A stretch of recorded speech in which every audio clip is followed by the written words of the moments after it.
If you've been trying to beat OCD by finding the perfect strategy, you've probably noticed something very frustrating.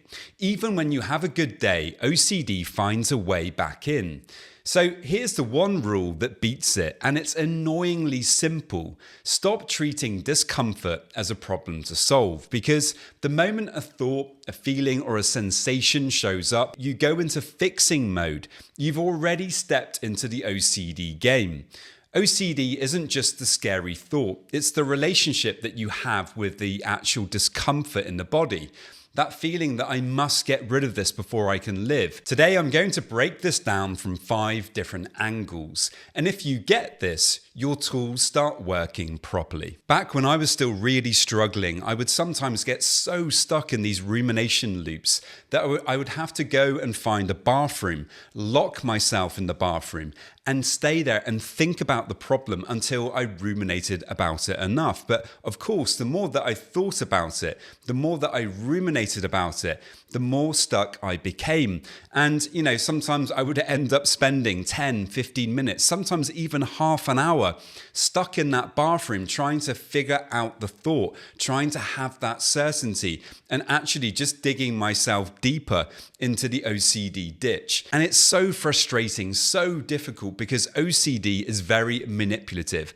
Ultimately, it's a liar, and it uses lies to keep us stuck in the trap. So this is what it does. It tells you, just work this out and you'll finally be free. Or if you get certainty, then you can relax. Or once this sensation goes away, you can live again. Or even you need to be ready first. But the lie underneath all of that is this: relief is the goal. Because if relief is the goal, you'll keep solving, checking, and monitoring. And every time that you do that, your brain learns this discomfort is actually important. I need to know. So the rule shows up here as stop obeying the lie that you must feel better before you act. You don't have to feel ready, but you do have to start responding differently when the thoughts come up. For me, it was really learning that I didn't have to lock myself away in that bathroom. I did do that for many years, a lot of the time, but over time, I learned that I could actually allow that anxiety to be there. I didn't have to, whenever the thought came up, I didn't have to straight away disprove it or start thinking about it. I could actually postpone doing anything with it at all. And by actually postponing, I would allow that anxiety to be, and I could learn how to get comfortable with that anxiety rather than fighting with it, pushing it away, trying to get that certainty straight away so that I would feel okay. Really, getting over OCD involves getting back into our lives, even when the anxiety is high, and taking action, focusing on goals and values, even when you're not really feeling ready to do that. Remember that OCD stories seem very urgent, but your job is to try to treat them like noise in the background. OCD is basically rigidity. It demands a rigid outcome, 100% certainty, zero doubt, zero discomfort, and I must feel right. And it sounds reasonable until you realize life doesn't actually offer that. So OCD turns your mind into a control machine. The rule here is stop trying to make your inner world stable before you live your outer life. Flexibility beats OCD, not perfect thinking, but actually flexible responding. You're learning to move with uncertainty instead of trying to completely eliminate it. Rigidity is basically when we tell ourselves that we can't move on until we get that certainty. And it's almost like you're kind of stuck in sinking sand, because the more that you look for that certainty, the more that you struggle and fight to get it, the more that you kind of sink down. Really, if you're stuck in sinking sand, the advice is to stop the struggle, to try to allow yourself to kind of float on top of that sinking sand, and then people might come along and help you to get out. But if we struggle, if we're very rigid and we say, no, I have to have the answer to that thing. I can't be happy today because, these thoughts have popped up, or this sensation is present, or that anxiety is there and I have to get rid of it first. Well, that's very rigid thinking. And, the more that we're rigid, well, the more stuck we're going to get. As we start to practice being a bit more compassionate with our difficult emotions and the things that we don't like, as we begin to say, you know what, these things, I don't like them, but they can be here. They are uncomfortable. I really do wish they weren't here, but you know what, they are. So if I can practice being a bit more flexible to these difficult emotions and acknowledge their presence, try to allow them and tolerate them and focus on other things, they don't bother me quite so much. When we get rigid, we're kind of controlling too much. We're trying to make everything bend to our will. And actually getting over OCD is really letting go of that sense of control and saying, life has its own rhythm to it. And if we can, by allowing life to unfold more naturally rather than trying to dictate how it should be, life can actually become a bit more interesting. We open ourselves up to new possibilities, new ways of being in the world. And often OCD, the kind of temperature, the severity of the anxiety begins to go down, and it can become a little bit easier to kind of deal with. And point 3, if you play the certainty game, it never ends. Even if you solve today's fear, OCD just shifts the goalposts. It says, okay, what about this other thought? Or what if you're wrong? Or what if this feeling comes back? And then it pulls you back into checking again, just so that you can be a bit more sure. So you end up living in a loop. Discomfort shows up, you try to fix it, you get some temporary relief, and then the OCD comes back stronger the next time. The rule here is the exit. Stop paying OCD with your attention and behavior. You don't beat OCD by getting certainty. You beat it by building tolerance for uncertainty.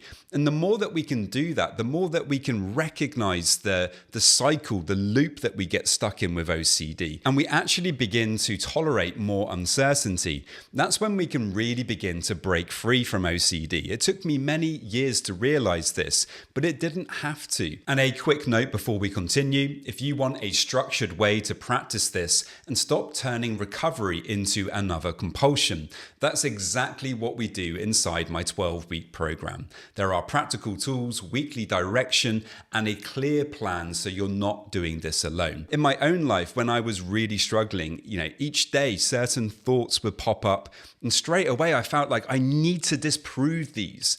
I have to have that certainty. And it was horrible. Sometimes the anxiety would be there in the pit of my stomach. My chest would feel very tight. I would feel very emotional, very stressed. At times I would spend hours going over those thoughts, trying to disprove them. And it was all because I was looking for that certainty.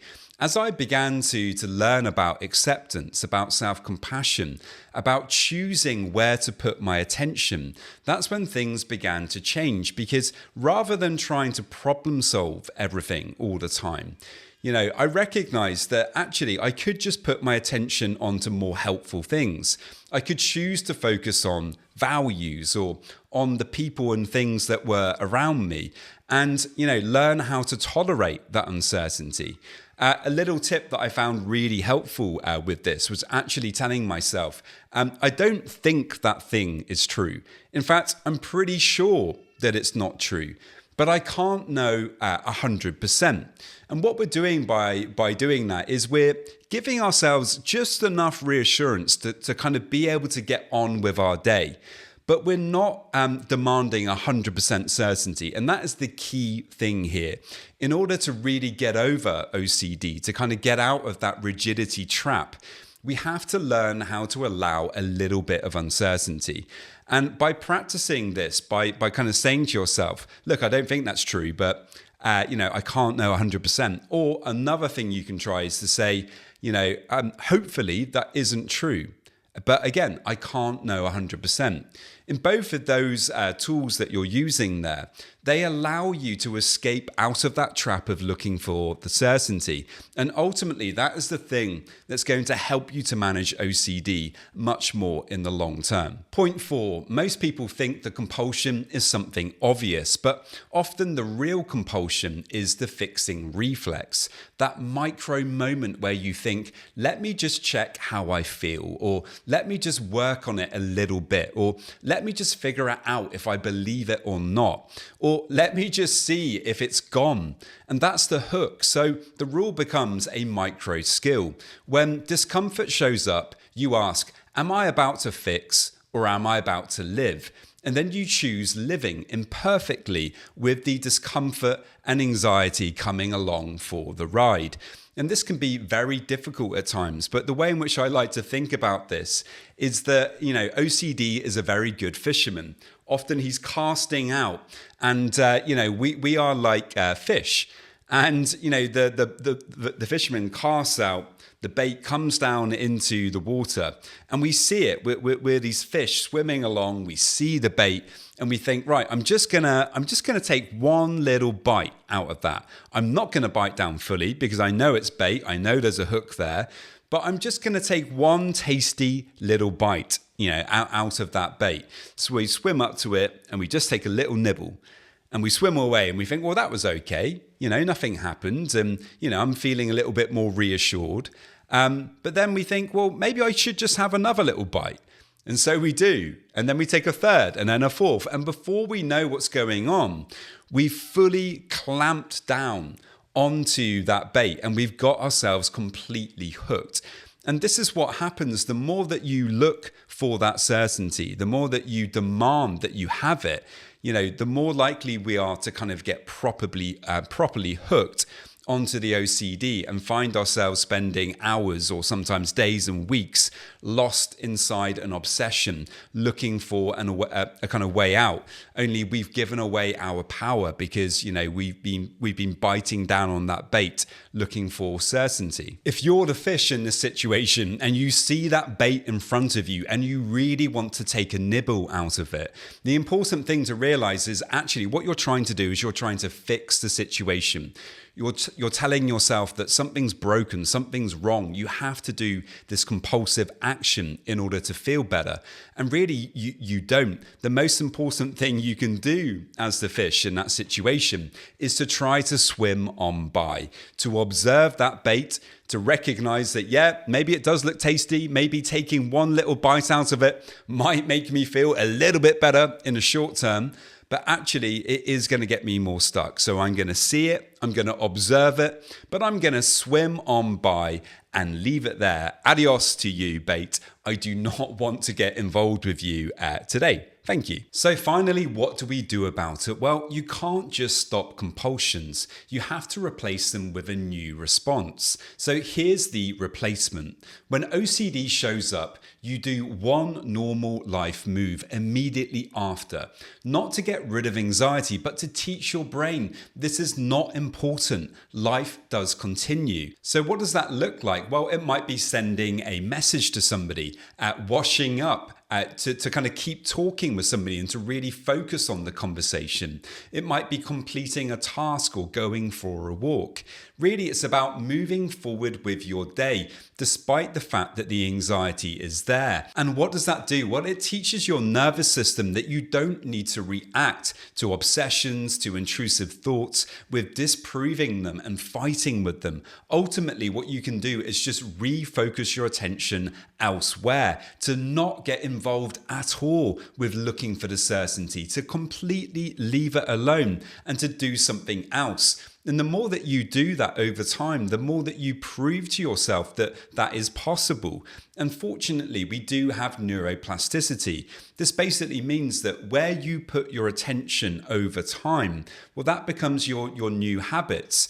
If you constantly, respond to certain thoughts or emotions with trying to disprove them and fight with them, you're creating neuroplasticity that is working against you. Your neuro pathways in your brain get strengthened for rumination, for trying to disprove things, for trying to have that certainty. But if you begin to do the opposite there, if you begin to realize that you can allow discomfort, you can allow the anxiety, that you can focus your attention elsewhere, you start building these neuro pathways that are much healthier, much more resilient, much better able to help you to live in the present moment rather than constantly getting stuck in your head with those thoughts. So if this hit home and you can see you've been trying to solve OCD rather than change your response to it, here's what I'd suggest. Inside my 12-week program, we take this rule